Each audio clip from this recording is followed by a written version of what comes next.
Le Conseil général de Mayotte, partenaire des sports, vous présente K-Sport.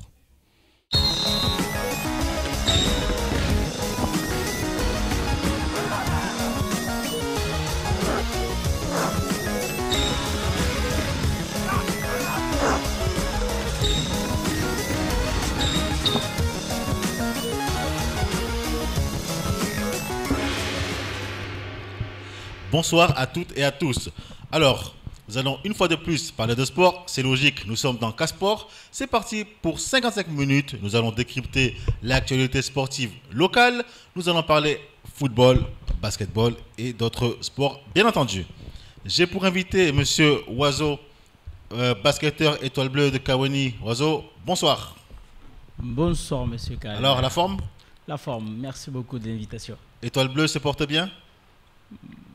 Pas trop bien, mais on tient le coup. On va faire le championnat en tout cas. On en reparlera. Et ouais.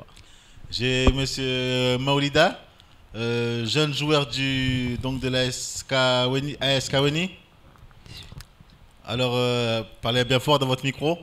Juste pour préciser, je suis dans l'équipe de 18 ans. Voilà, dans l'équipe de 18 ans. Ouais. Donc vous êtes l'espoir, la future génération qui jouera en DH. J'espère. Comment ça se passe du côté de Kawani?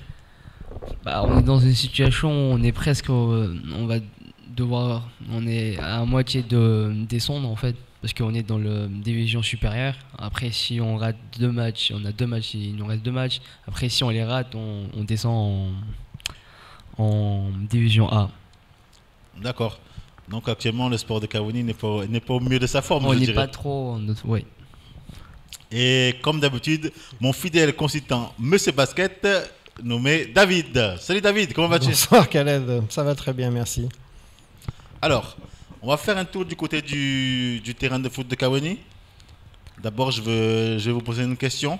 La question que tout le monde, qui fait parler beaucoup de gens ici en ce moment. Déjà, comment avez-vous vécu les événements, enfin pas les événements, mais les sanctions qui sont venues après? Parce qu'on s'est croisés plusieurs fois dans la rue.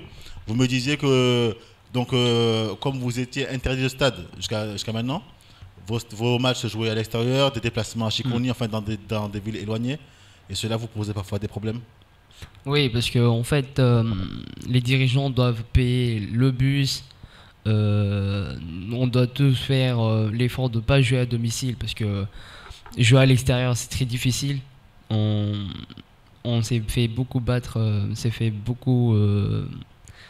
on a encaissé beaucoup de buts à l'extérieur. Alors, le fait de jouer à l'extérieur et pas à domicile, ça nous a beaucoup fait mal. Mais on le vit plutôt bien, on fait avec. Ouais, parce que psychologiquement, c'est sûr que c'est pas pareil. Le fait de se déplacer, il vous manque forcément le 12e homme, le public qui n'est pas avec vous. Ouais. Donc c'est suite aux sanctions par rapport à ce qui s'est passé. Et là, donc, il y a une rumeur qui court ce matin, qui affole la presse, les médias, qui court sur les réseaux sociaux, qu'apparemment le club qui joue actuellement, l'équipe A de Kawani, serait l'année prochaine relégué donc en promotion d'honneur. Vous en avez entendu parler? Est-ce qu'on en parle du côté de Kawani, du côté du club? Du côté de Kawani, oui, on en parle un peu, même quand on va au match, parce que on est juste à côté d'eux et tout. Ouais, ils vont descendre, enfin je crois, parce que ils sont vraiment dans une posture très difficile. Ils ont quasiment tout perdu. Là, ils sont quasi juste ça comme à être relégués en promotion, oui. Mais on espère que ils vont pas être relégués, parce que ça va être difficile de remonter après. La pente elle sera longue et tout. On espère qu'ils vont réussir à rester en DH. Je parlais avec un dirigeant du club. Il me disait que pour lui, la relégation serait synonyme de mise à mort du club. Il me disait que cela, bien sûr, aurait un impact financier important, négatif bien sûr, et que ça pousserait des jeunes qui auraient pu s'intéresser au football, qui auraient pu venir dans les écoles de football, dans les équipes, et autour du stade en tant que supporter, ça ramènerait des gens justement vers la rue et vers la délinquance. Qu'avez-vous à dire par rapport à cela? Ouais, psychologiquement en fait, le truc c'est que comme on joue à domicile, les dimanches les gens ils pouvaient venir nous voir et nous encourager. Mais comme maintenant on peut plus jouer à domicile, les jeunes de Cavani, comme ils rôdent, comme on sait tous, d'un coup ils font des trucs irréfléchis. Donc ça se passe comme ça ces temps-ci. Et le fait que si DH ils descendent en promotion et que les gens ils se disent que vu qu'ils sont en bas, ça vaut même pas la peine. Et ça va provoquer ce choc où les jeunes vont vouloir plus jouer au foot et donc la violence va encore grandir et tout. Mais on espère que ça sera pas comme ça. Espérons. Oiseau, votre club aussi a été touché par ces sanctions. Indirectement, on va dire que vous n'étiez pas concerné à la base, mais depuis ces événements, vous êtes forcé de vous entraîner sur un terrain qui n'est pas le vôtre, à Cavani. Oui. De toute façon, je pense que dès qu'il y a eu les sanctions, parce que nous, on a notre plateau qui est en rénovation, du coup, on s'entraînait du côté de Magicavo. Et vu que les émeutes, les confrontations ont lieu avec Magicavo, on s'entraîne maintenant à Cavani, alors qu'on reçoit nos... Nous, par contre, on reçoit nos matchs à Cavani dans un plateau du collège K2 qui n'a pas d'éclairage, qui fait qu'on joue à 16h dans des conditions, je dirais pas trop difficiles, mais on s'entraîne le soir et on joue l'après-midi, qui fait que c'est chaud pour tout le monde. L'équipe adverse, nous aussi, c'est un peu chaud pour tout le monde. Alors, nous étions donc au dernier entraînement de l'AS Cavani. Nous les avons filmés avant leur match contre Tsingoni. Regardez ce reportage signé Nourdine Abdourahim.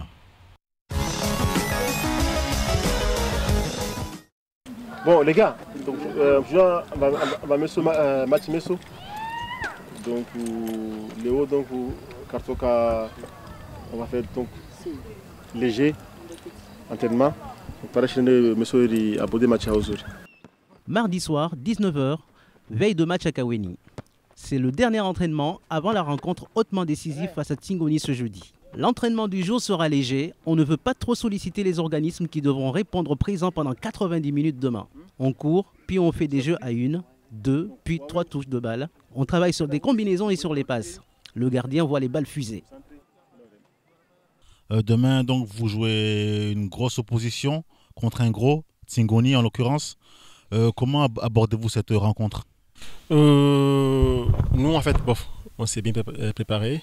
Donc, demain, je sais que Tsingoni, donc, ça ne va pas être facile. Donc, c'est un grand club. Mais nous, donc, nous non plus, donc, on ne va pas se faire. Donc, on va essayer de jouer notre football. Le coach a un œil très technique. Il est attentif à l'état de forme et à l'implication de chacun de ses joueurs. Il rythme la séance d'entraînement et laisse une grande place au dialogue. Pour le coach, il est hors de question de baisser les bras. Une défaite plongerait le club dans les profondeurs de classement, chose inenvisageable à 3 journées de la fin. Lorsqu'il s'agit de prendre la défense de son club, l'ASS Cavani, le coach le fait sans frémir. Les joueurs sont conscients de l'enjeu du match à venir et ils se sentent responsables du devenir de leur club, l'ASS Cavani.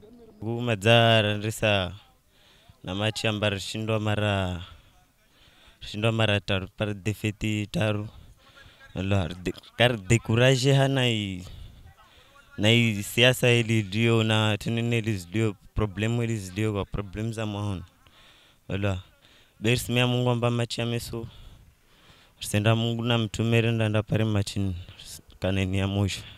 Même si le FCO est actuellement dans une des spirales négatives et cumule les contre-performances, les joueurs de Cavani sont méfiants car ils savent que FCO, deuxième budget de championnat qui fait donc partie des grosses écuries, fait logiquement figure de favori.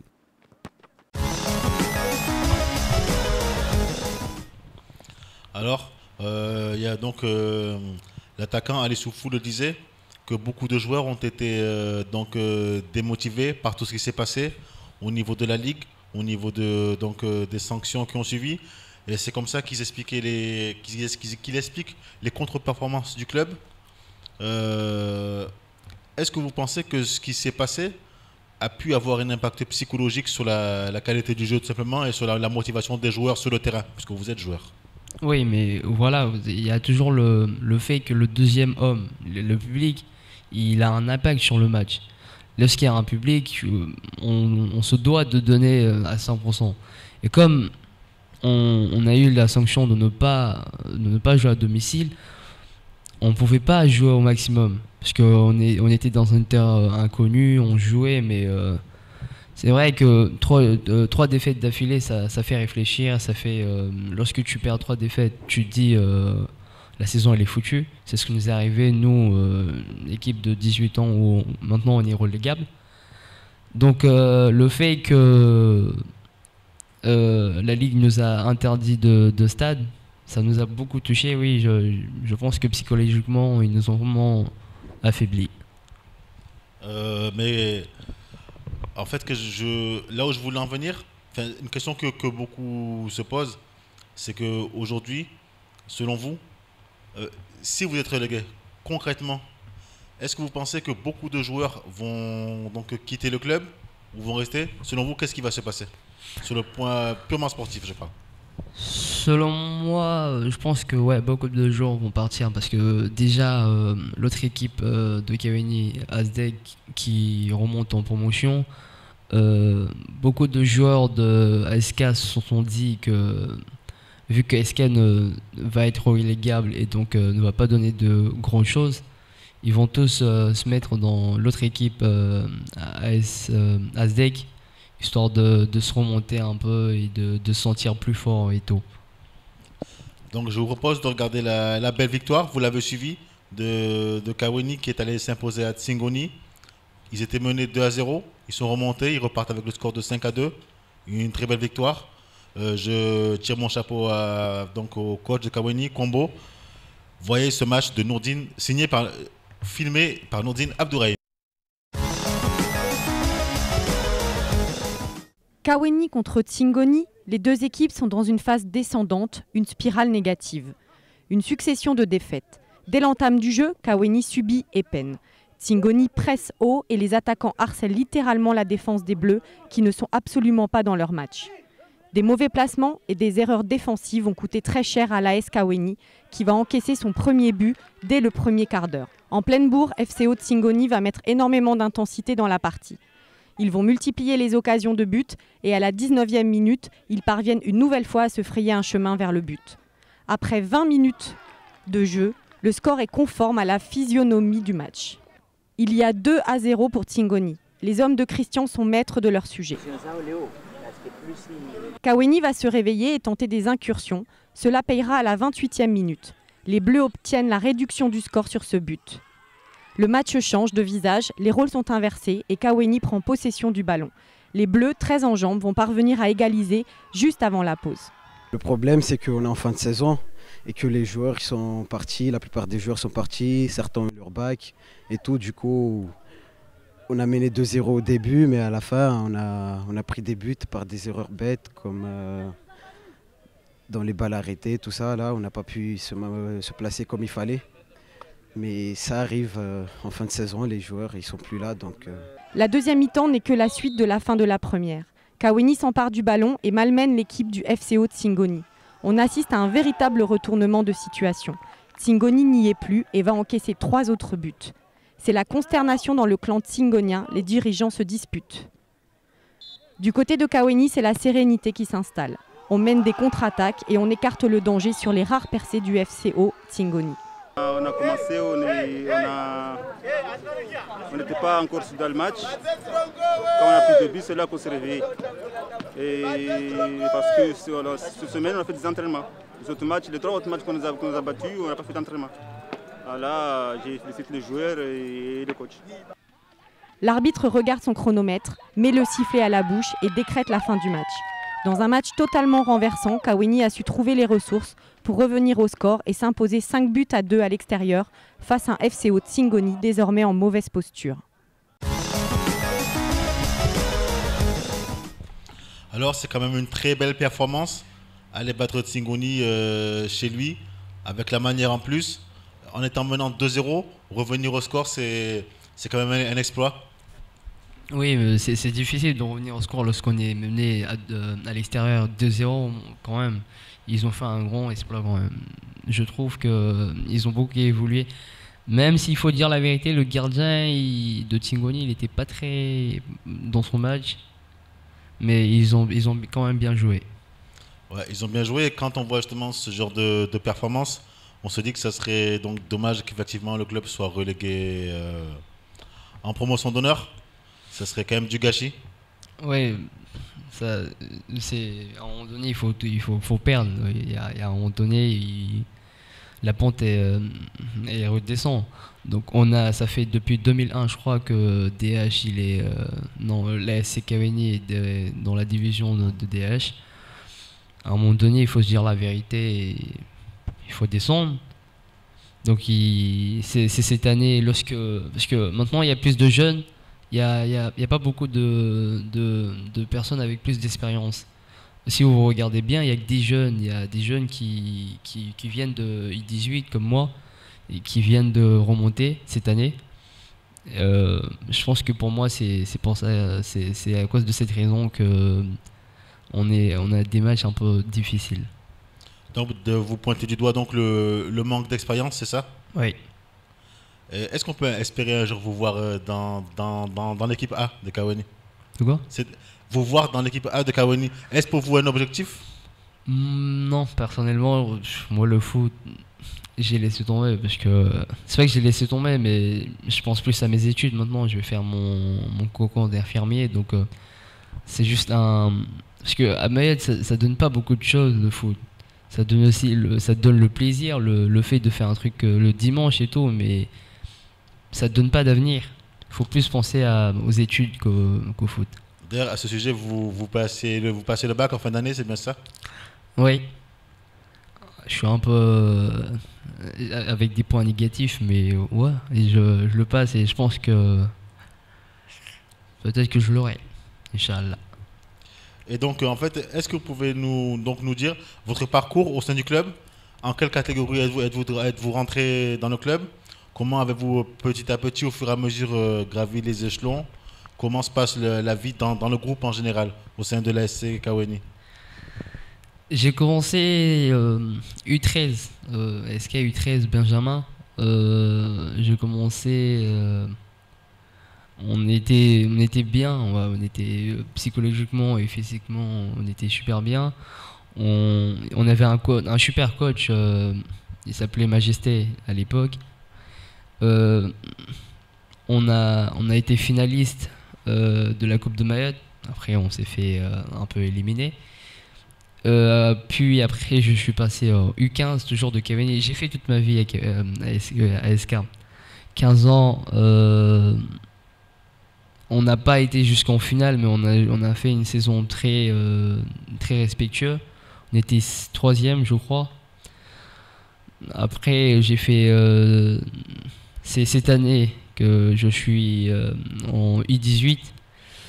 C'est pas très... Disons, c'est pas notre meilleure saison. Parce qu'on a perdu beaucoup de matchs, on a fait beaucoup de rébellions, genre on va plus au match parce que il faut se dire la vérité, les dirigeants nous ont pas trop aidés.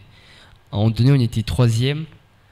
À cause des dirigeants, on s'était dit on allait boycotter nos matchs. On a fait au moins, je crois, 5 matchs, on les a boycottés, on a dit on n'y va pas. Maintenant, on se retrouve 9e, je crois. Il nous reste 2 matchs et si on gagne ces 2 matchs, on a un petit risque de rester en division supérieure. Et voilà, ça c'était donc pour votre parcours au sein du club, votre évolution. Est-ce que vous pensez qu'il serait possible de vous voir un jour évoluer dans un autre club, de porter un autre maillot que celui de Cavani? On se dit tout ça à la fin de la saison. On se dit qu'on va partir, on va jouer dans d'autres clubs, mais il y a un truc qui nous garde à Cavani. Il y a un jeu collectif qui nous aide parce que lorsque vous jouez avec d'autres personnes, d'autres équipes, il y a l'adaptation et tout. Mais à Cavani, il y a déjà l'adaptation. Ça fait 10 ans, non, ça fait 6 ans qu'on est là.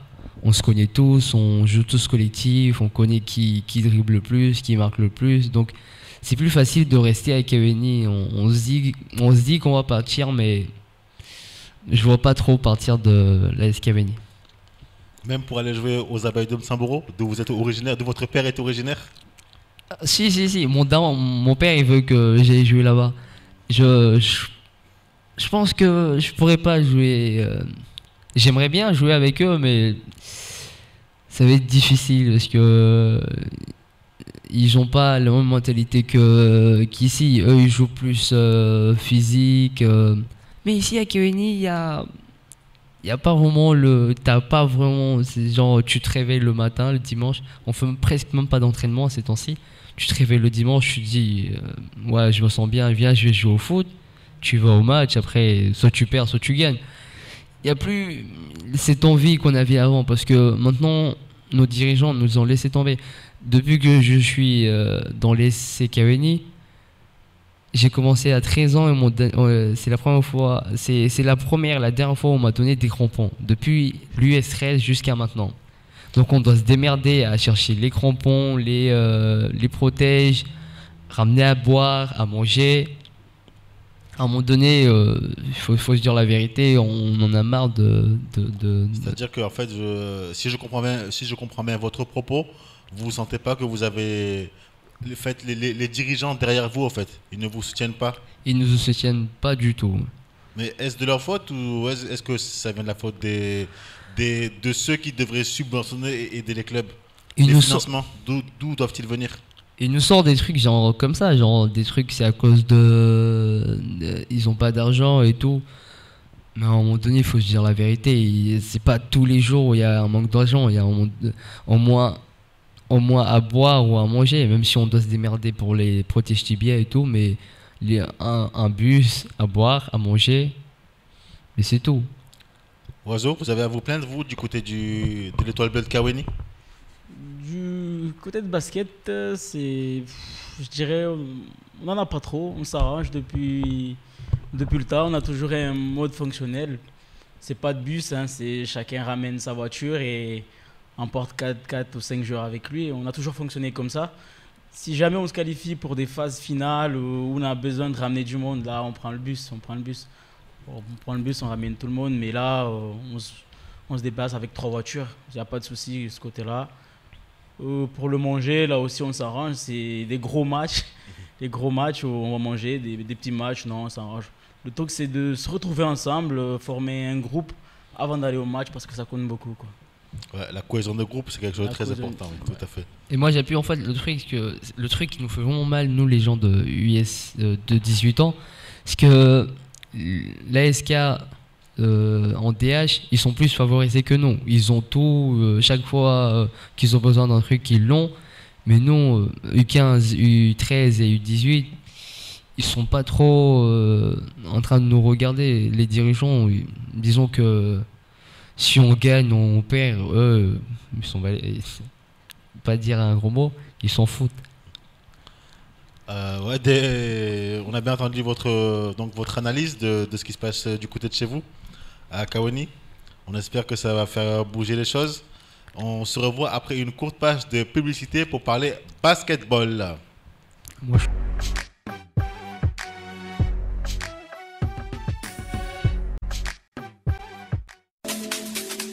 Chez Vision 2000, grâce à ces 2 magasins à Mamoudzou, tu as le plus grand choix de marques à prix métropole. Et c'est seulement chez Vision 2000 où tu pourras trouver les marques Oakley, Prada et Persol. En plus, avec les lunettes à ta vue, Vision 2000 t'offre une 2e paire. Ou bien profiter du forfait Eco Vision 2000, des lunettes de vue à partir de 89 €. Vision 2000, c'est vraiment ton meilleur partenaire pour les lunettes de vue et les solaires.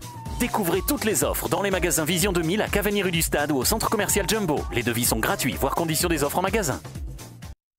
Parce que vous n'avez pas les mêmes valeurs, envoyez Mparano au 61 62 et entrez en contact avec des personnes qui vous plaisent réellement. Mparano au 61 62, arrêtez de perdre votre temps. Envoyez Mparano au 61 62.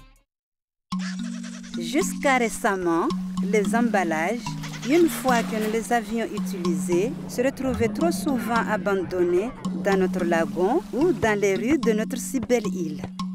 À Mayotte, nous avons décidé de réagir et de leur donner une 2e vie grâce au trio. Tous ensemble, trions les emballages, c'est facile. C'est alors que tous, petits et grands, nous avons commencé chez nous à trier les emballages pour qu'ils puissent être recyclés. C'est vraiment simple. Les emballages en métal, les canettes, les boîtes de conserve, les aérosols, tous avec moi, le trio bleu. Les bouteilles en plastique, d'eau, de soda, d'huile, tous avec moi, le trio jaune. Les emballages en verre, les pots de piment, de confiture, la bouteille de jus de fruits, tous avec moi, le trio vert. Aujourd'hui, nous pouvons être fiers, car avec Trio, nous rendons notre île plus belle. Alors, tous ensemble, trions pour une île propre. Bon allez, pas chasser.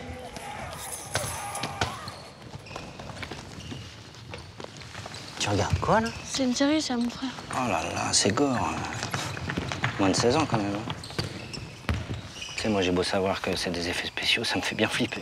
Ah bon? Ah ouais. Pas toi? Ouais, c'est chaud. Les images violentes, on doit les éviter, sinon il faut en parler. Vas-y, raconte. Face aux écrans, soyons vigilants. Retrouvez-nous sur jeunepublic.csa.fr.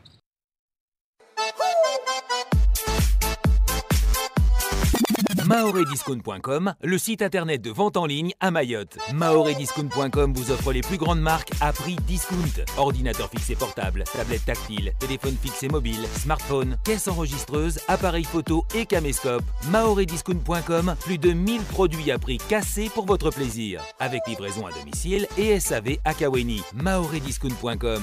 Habituez-vous à acheter moins cher. Avec les forfaits Next de Donly, vous êtes libre de choisir un forfait avec ou sans mobile, avec ou sans engagement. Libre de changer de mobile au prix nouveau client des 21 mois de fidélité. Libre de communiquer encore moins cher. Et pour fêter 2015, le forfait Next de illimité est à partir de 15 € par mois pendant 2 mois. Only, Istaoui. Liwali Boutique, l'univers des affaires. Prix, choix, qualité, plein de cadeaux pour les fêtes de fin d'année. Tout pour toi et toute ta famille. Chaussures, sacs à main et chemises. Moins 15% du 1er au 10 décembre. Moins 10% du 11 au 20 décembre. Moins 5% du 21 au 31 décembre. Qui dit mieux? Une fois, 2 fois, 3 fois. Adjugé pour Liwali Boutique. L'ancienneté et l'expérience à votre service. Au 56 route nationale Pamandzi, vers l'aéroport. Téléphone 06 39 26 35 10. Tous chez Liwali Boutique.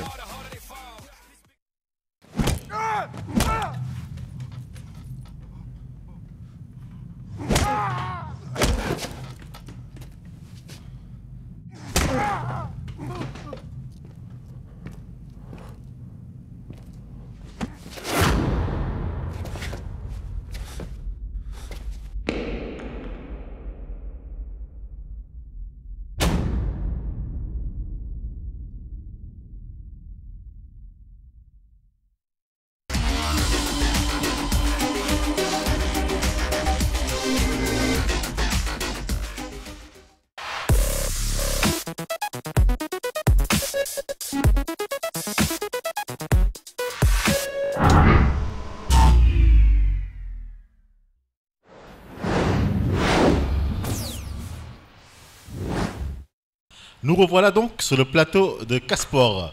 Nous allons ouvrir la page basketball avec Monsieur Oiseau qui représente ici Étoile Bleue de Kaweni. Alors, Oiseau, j'aimerais que vous nous parliez d'abord du club Étoile Bleue de Kaweni.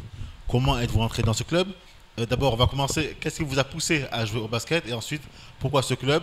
Et comment se passe la vie au sein du groupe? Pourquoi le basket déjà? Comment je dirais? Parce que moi aussi j'ai fait du foot comme mon camarade. Le foot, c'est à Kaweni, c'est le sport le plus pratiqué, je pense. Quand tu es petit, tu es là, ça fait rêver, tout le monde va voir le foot. Le basket, c'est un peu moins. Mais j'ai fait du foot, à un moment donné, le terrain, j'ai joué à moins de 13 ans, c'était demi-terrain. Et dès qu'on a commencé à jouer à moins de 15, c'était le grand terrain, c'était chaud pour moi. Le grand terrain, c'était chaud pour moi. Je courais de 5 minutes, j'étais déjà KO. Après, j'ai essayé le basket. Pour moi, ça va mieux. C'est un petit terrain, ça court beaucoup. Mais dès que vous êtes fatigué, le coach il vous sort dehors, vous reposez. Vous avez le droit de rentrer encore une fois. Qui fait que je me sens bien au basket. Je me suis mis au basket. J'avais déjà des aînés. J'avais mon grand frère qui joue au basket. Du coup, tout ce qui était matériel, chaussures, ballons, j'avais tout ça à la maison, quoi. Du coup, je prenais pour m'amuser au départ, pour aller gaspiller le temps pendant les vacances. C'était à un certain âge. Et du coup, nous qui n'avons rien à faire, on allait au terrain de basket. Et on restait là, on faisait quelques shoots et à un moment donné, on voit qu'on est un peu bon sur certaines zones. Et du coup, on décide de faire une licence. En plus, la licence, je crois, elle n'est pas trop chère à Mayotte. Elle est même gratuite, je crois. Du coup, j'ai décidé de faire du basket. Et depuis, vous êtes tombé amoureux de ce sport, vous ne l'avez plus lâché? Si, c'est ça aussi. C'est que dès que je me suis mis au basket, par contre, j'ai vu qu'il y en a, ils étaient là depuis longtemps, mais ils ne savaient pas trop ce qu'ils faisaient, au fait. Moi, dès que je suis venu, je me suis entraîné à fond le matin, pendant les vacances. Des fois, même le soir, hein, quand tout le monde partait, on restait là. Qui fait que, genre, moi, ma spécialité, c'est les chutes à mi-distance, les chutes à 3 points, tout ça. Qui fait que j'étais bon. L'entraîneur il m'a vite repéré. Il m'a dit, viens jouer. Je dis, je sais pas jouer. Il me dit, mais tu arrives à rentrer des shoots. Comment ça, tu sais pas jouer? Je dis, dribbler, je sais pas. Tout ça, on va t'apprendre. Viens intégrer l'équipe et on verra bien. Et depuis ce temps-là, j'y suis. Et au niveau des shoots à 3 points, vous avez un bon ratio? Oui, si. Sans me vanter, je dirais que je fais partie des meilleurs shooters à Mayotte. Parce que toutes les équipes adverses, quand ils jouent contre Kawéni, ils savent qu'il ne faut pas laisser le petit oiseau tout seul à mi-distance. Et d'où vient ce surnom, justement, oiseau? Ça c'était quand j'étais au lycée, au fait. Il faut un surnom quand même. Parce que c'est des milieux où tout le monde se fait appeler par ces surnoms, surtout Kawéni. Hein. Genre Kawéni, vous allez m'appeler avec mon vrai nom, je pense que personne ne pourra vous ramener chez moi. Hein. Et vous dites oiseau, tout le monde va vous ramener chez moi. Et ça, c'est des abréviations de mon nom, mon prénom, mon joueur préféré à la NBA qui était Ben Wallace. Et à la fin, le tout, ça fait oiseau, quoi. Ok. Et justement, par rapport au basket à Kawéni, est-ce que vous avez des équipes plus jeunes et des équipes féminines? Oui, on a une équipe féminine en Régional 1. Ils ont fait la montée l'année dernière. Ils ont eu tous leurs matchs, hein, ils ont tout gagné. Alors qu'on venait juste d'ouvrir l'équipe. Mais ils avaient un bon coach, je pense qu'il était passé sur Kwesi, c'était Fouad, qui est aussi un bon arbitre. Il les a bien coachés, il a tout donné, tout ce qui était physique. Ils faisaient les mêmes entraînements que nous, on était épatés. Les filles qui étaient là, ils étaient motivés, du coup ils ont gagné tous leurs matchs. Hein. Ils n'ont perdu aucun match. Et du coup là ils ont fait la montée. Il y a plein de joueuses qui sont parties, 3 de nos meilleurs qui sont partis à Métropole pour les études, comme d'habitude. Mais ceux qui sont là, ils se débrouillent pas mal. Ah d'accord, moi je savais pas que Fouad était aussi coach. Tu le savais, David? Oui, si. Tu sais, souvent les gens ont beaucoup de casquettes dans le basket mahorais, donc ils sont dirigeants, coachs, arbitres. C'est comme ça que ça fonctionne. Ok, nous étions donc à l'entraînement de l'Étoile Bleue de Kawéni. Je vous propose de visualiser ce reportage signé Nourdine Abdourahim. Nous sommes allés au cœur de l'entraînement du club de basketball Étoile Bleue de Kawéni. Le club, qui réalise un bon début de saison, nous ouvre les portes de sa dernière séance d'entraînement avant les matchs de la prochaine journée qui se dérouleront ce week-end. Celui que l'on nomme Zach Oiseau, un des meilleurs à son poste à Mayotte, sera notre guide. Oiseau est réputé pour ses qualités athlétiques, sa vivacité et son excellent ratio de shoot à 3 points. Homme de terrain, leader charismatique, il est un pilier du club. Certains diront qu'au-delà de son statut d'ancien, le joueur emblématique est un meneur naturel. Oiseau s'exerce au tir en dehors de la raquette. C'est propre et appliqué. La séance, par quelques pas de course, le coach donne la pulsation. Tout le monde s'implique, il n'y a pas de 5 majeurs, mais il y a une équipe majeure. Les joueurs vont maintenant shooter au panier, une série de lancers francs, lors de laquelle le coach va insister sur l'aspect concentration. Il demande à ses joueurs de ne pas oublier de prendre le temps de se représenter le panier, de telle sorte à réduire le risque de déchets techniques. Après la séance de lancer franc, on va travailler quelques fondamentaux, des exercices permettant de mettre l'accent sur la transmission du ballon lors de la remontée en phase d'attaque par exemple. Les phases défensives vont être travaillées avec insistance et rigueur. L'entraîneur intervient à chaque fois qu'il juge une attitude trop légère ou teintée de manque de discipline. Après une heure de sport intensif, à travers laquelle l'entraîneur a voulu retravailler des points ayant fait défaut lors de matchs précédents, un mini-match est organisé. 2 équipes de 5 contre 5 s'affrontent. Pas pour le fun, mais pour bien huiler la mécanique. Il s'agit de se donner les armes pour affronter les adversaires lors de la prochaine séance.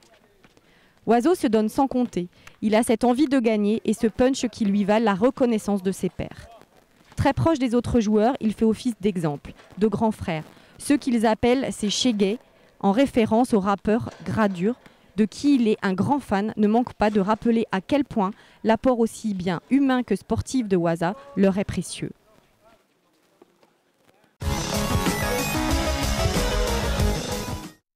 Alors Oiseau, leader charismatique, vous confirmez? En toute humilité? Je dirais oui parce que, comment dire, je fais partie quand même des vieux. Malgré pas vieux, pas vieux. Non mais des tauliers, des anciens. Non mais des anciens. Encore jeune quand même. Je suis pas trop vieux, mais dans l'équipe on a une équipe très très très jeune. On a des cadets, on a 4 cadets qu'on a surclassés pour jouer avec nous. Moi j'ai que 25 ans, mais je fais partie des vieux, je vais dire des vieux. C'est vrai que vous me disiez après l'entraînement, lorsque nous parlions, vous et moi, que c'est aussi un de vos, enfin entre guillemets, un problème pour vous, enfin, un des avantages d'avoir une équipe qui est quand même très jeune, mais qu'au fur et à mesure, enfin, que vous allez monter en grade, en puissance, et que ça, mais que pour l'instant c'est un peu difficile, c'est pas évident. Oui, parce que on va dire que le championnat mahorais en basket, il a beaucoup augmenté. On a des anciens joueurs qui reviennent de la métropole, des joueurs qui ont joué en National 2, voire National 3, qui sont revenus dans leur village, dans les villages natals. Et du coup, ça joue très très bien. Nous, par contre, on n'a pas ces joueurs-là, mais on a des jeunes qui sont surmotivés. On a beaucoup de manque d'expérience. Mais on voit que les jeunes ils sont motivés, du coup on va essayer de faire quelque chose et je pense que dans quelques années par contre c'est nous qui prendrons la place. Donc pour l'instant vous êtes le petit poussé qui veut bousculer l'ogre. On accepte notre place, on accepte là où on est, on ne lâche pas. Toutes les équipes quand ils viennent chez nous, malgré qu'on est en bas du classement, ils savent que Kaweni, ils savent qu'Étoile Bleue c'est une équipe à craindre. Parce que dès qu'ils nous laissent un petit espace, on y va, on le prend ce qu'on nous donne quoi. Vous avez affronté des gros en ce début de saison, comment ça s'est passé? On a affronté les gros, oui, on les a accrochés, je crois, avec Vautour à la mi-temps, il y avait que 3 points d'écart, alors que Vautour il est en haut du classement, là il est deuxième ex-aequo avec TCO je crois. TCO c'était pareil, à la mi-temps il y avait ex-aequo je crois, et c'est ça. Donc après, en fait, à chaque fois, c'est en deuxième mi-temps que vous perdez les matchs. Oui. Et là, on en revient au manque d'expérience. Je pense qu'eux peuvent gérer mieux. Ou David. Oui, je confirme, c'est souvent un facteur de manque d'expérience et ou de physique. Ça peut être le physique. Quand une équipe arrive en basket, comme on a énormément de temps mort, de changements possibles, les coachs peuvent arriver à réguler leur équipe pour être toujours là à la mi-temps. Mais souvent, quand une équipe est supérieure, soit elle prend le pas au troisième quart-temps, soit quand vraiment les équipes se tiennent, là, ça peut jouer jusqu'au dernier moment, mais c'est souvent ce facteur, soit d'expérience, soit de physique, soit que l'équipe est supérieure, tout simplement. Et qu'est-ce qui peut faire, selon vous, qu'un club, par exemple, comme Kaweni, qui est une bonne équipe, mais jeune, comme le disait Oiseau, puisse justement battre une grosse écurie comme Vautour ou TCO? Qu'est-ce qui peut permettre justement ce bousculement de la hiérarchie? C'est tout simplement le travail. Un groupe jeune a l'avantage en général d'écouter son coach.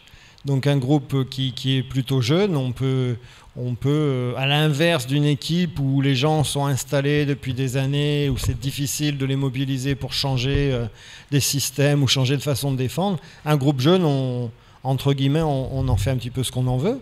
Moi, je l'ai connu plusieurs fois, c'est l'avantage. Maintenant, il ne faut pas être pressé parce que ça peut prendre des années avant qu'une équipe puisse arriver en haut du tableau. Le championnat R1 cette année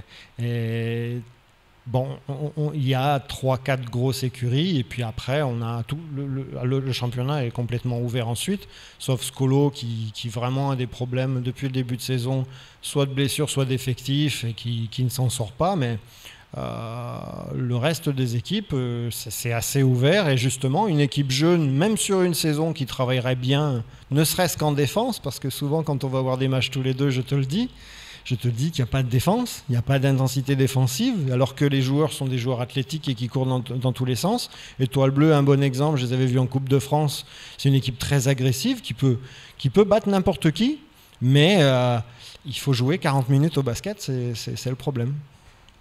Oiseau, une réaction par rapport à ça? L'agressivité, c'est votre point fort? Non, c'est vrai. Là, je l'avoue. Par contre, c'est pas qu'on nous a formés, mais on a pris cette habitude que d'attaquer, oublier que le basket, ça se gagne aussi en défense.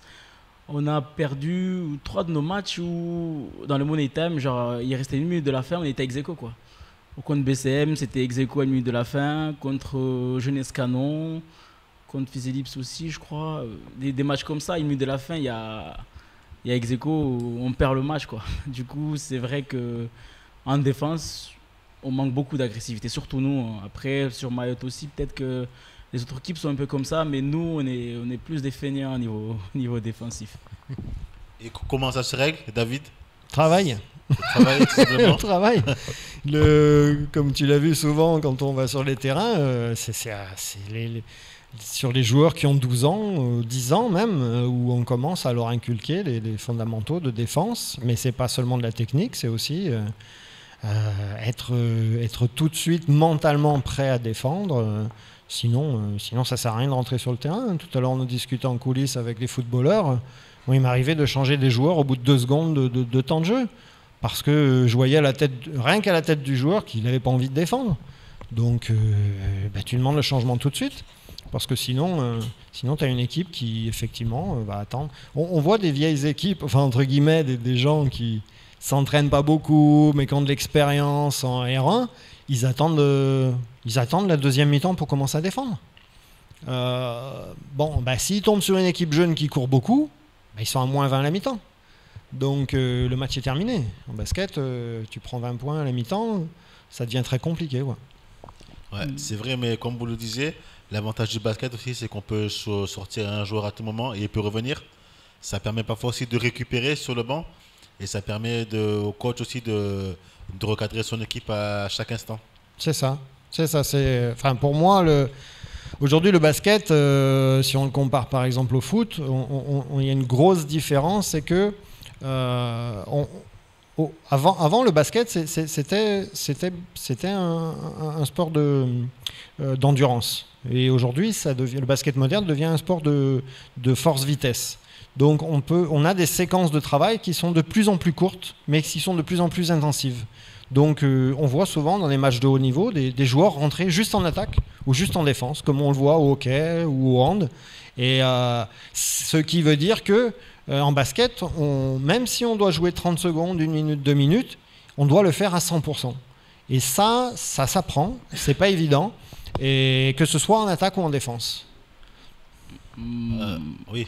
Moi, ce que je dirais à ce point-là, sur Kawini, c'est que on ne forme pas trop nos jeunes sur la défense. C'est qu'on laisse un peu le jeune aller s'entraîner tout seul. On ne l'encadre pas depuis tout petit. Il joue des matchs en minime, en benjamin, tout ça, mais il n'y a pas vraiment un bon encadrement. On donne tous les consignes depuis tout petit. On laisse un peu le jeune aller chercher un peu, aller apprendre un basket où il va pas, dès qu'il est tout seul, ils sont 2. Ils vont shooter, ils vont pas apprendre à défendre, hein. Ils vont apprendre qu'à shooter, à marquer. C'était le cas pour moi. Du coup, à un moment donné, tu prends cette habitude. Moi, je suis là que pour marquer, tu oublies la défense, quoi. David, vous qui êtes directeur technique de la Ligue de basket de Mayotte, je pense que là, on touche sur le domaine de la formation des coachs, forcément. Oui.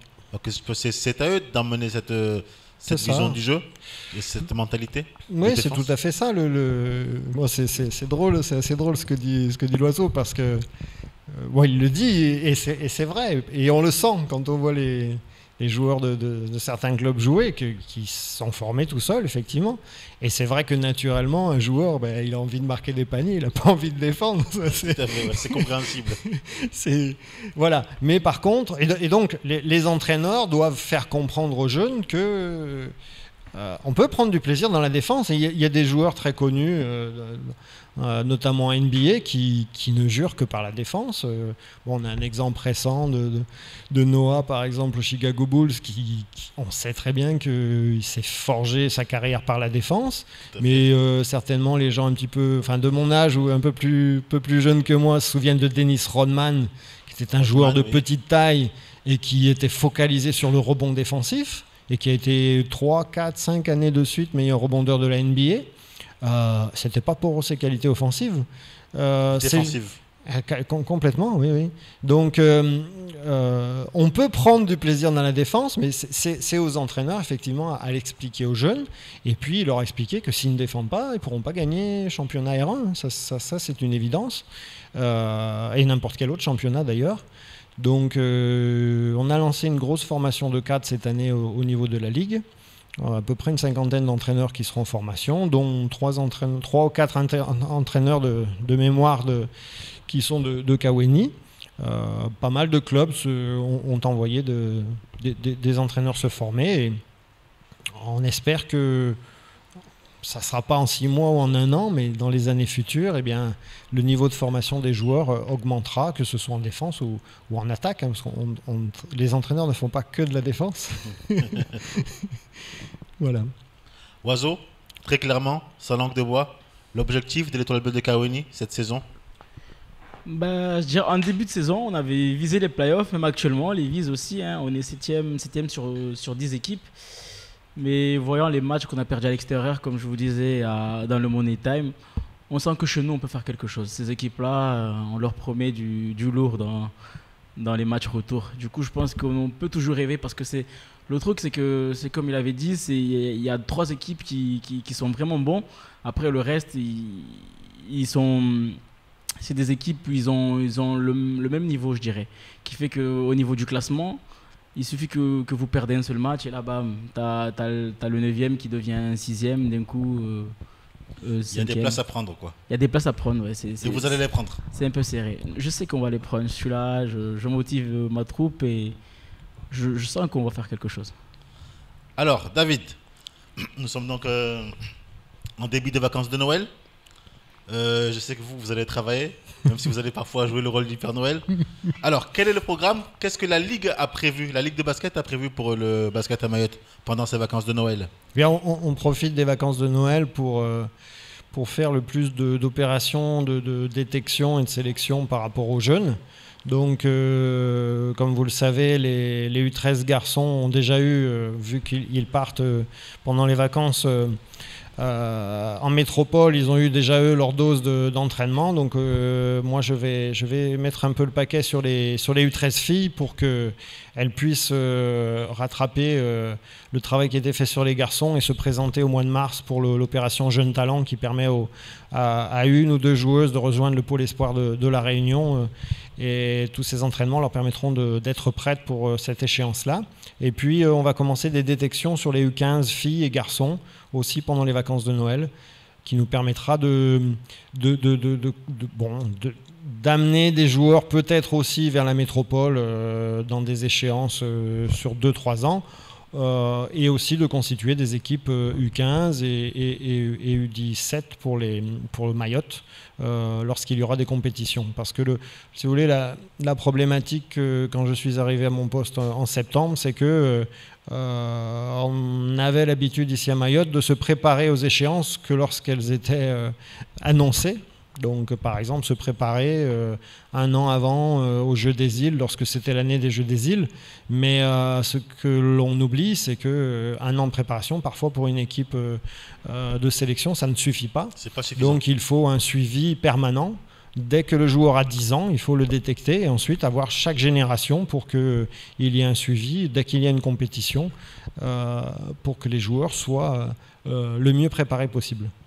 Alors maintenant, si le public concerné, les filles U13, U15 nous regardent l'émission ce soir, et qu'elles n'ont pas su, par l'intermédiaire de leur coach ou leur dirigeant qui avait ces journées de détection, comment on fait pour s'y rendre? Qui contacte-t-on?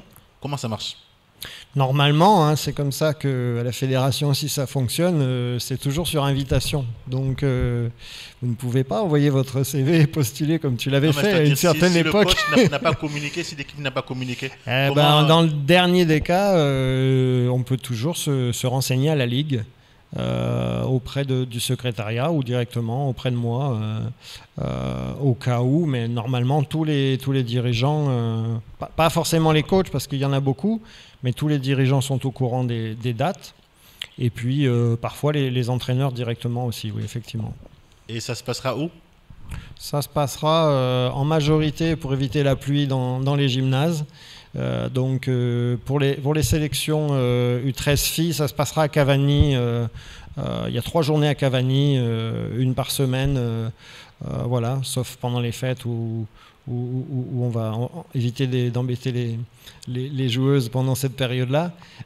Et puis par contre pour les U15 et les U15 filles et garçons, pardon, c'est par zone. Donc il y aura une journée sur Chiconi, une journée en petite terre qui est sur le terrain de l'abattoir et une journée sur je sais plus. C'est Mamoudzou, je sais plus. Donc, c'est-à-dire qu'elles vont faire ces journées-là et ensuite, quelle sera... Gymnase de Cavani, ce sera gymnase de Cavani aussi. Et quelle sera l'échéance pour elles?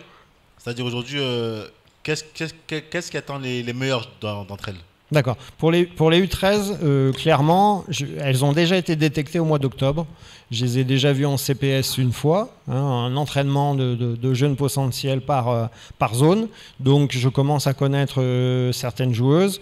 J'ai réinvité tout le monde pour le premier entraînement et après, on va commencer. C'est une présélection et on va commencer à affiner le groupe le plus possible pour présenter au mois de mars au CTS 12 joueuses maximum qui soient les meilleures de leur génération, sachant que ce sont des joueuses nées en 2002, 2003 et 2004. Donc 2002, 2003, 2004, ouais. Donc c'est jeune. Aujourd'hui, est-ce qu'au niveau des Jeux des îles, est-ce qu'au niveau de la Ligue, on prépare quelque chose? Est-ce qu'il y a une équipe qui se constitue? Comment ça va se passer? Vous en savez quelque chose? Oui, bien sûr, je sais tout. Non, les deux sélections garçons et filles sont en présélection. Donc il y a déjà eu, dans les deux cas, des entraînements. Uniquement, évidemment, hein, vu le contexte et l'éloignement, uniquement avec les joueurs qui sont à Mayotte. Les joueurs métropolitains, garçons et filles, rejoindront le groupe, je pense, sur la fin de la préparation, à moins qu'il y ait, parce que c'est prévu aussi des matchs de préparation à l'extérieur du territoire, hein, avec l'aide du Conseil général.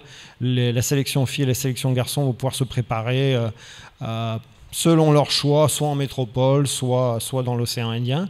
À ce moment-là, les joueurs de métropole, notamment des joueurs de Pro A ou de Ligue féminine, pourront rejoindre, si c'est possible, je l'espère pour eux, les deux sélections.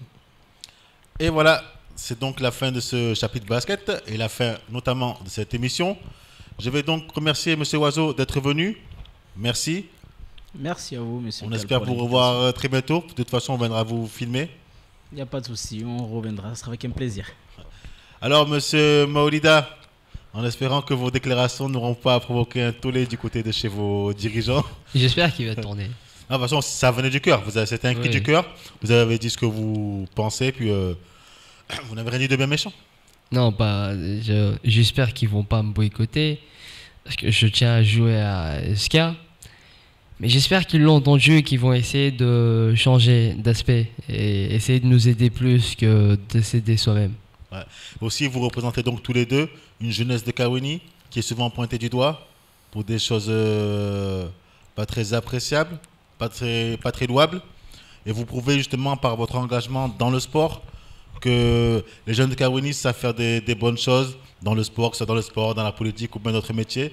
Nous vous félicitons pour ça et nous vous encourageons dans cette voie. Vous voulez dire quelque chose? Je tiens juste à faire de la pub pour l'organisation où on fait partie tous les deux, de l'AJT de Kaweni qui s'emploie pour donner une bonne image de Kaweni et qui organise un truc ce soir, mais ça Oui, l'association des jeunes talents de Kaweni. Oui, la D'ailleurs, on JT. peut retrouver sur Facebook. Oui. Tout à fait. David, on David. se dit au revoir. Bah oui, jusqu'à la prochaine fois. On vous souhaite de bonnes vacances. Je vais essayer de me reposer un petit peu. Vous allez jouer le Père Noël, me semble-t-il. Ce qui paraît, mais ça ne se dit pas, donc... Bon, sur ce, toute bonne chose a une fin. Je vous souhaite de passer d'agréables vacances en famille. Portez-vous bien, prenez soin de vous. Bye bye, au revoir. Bonnes vacances.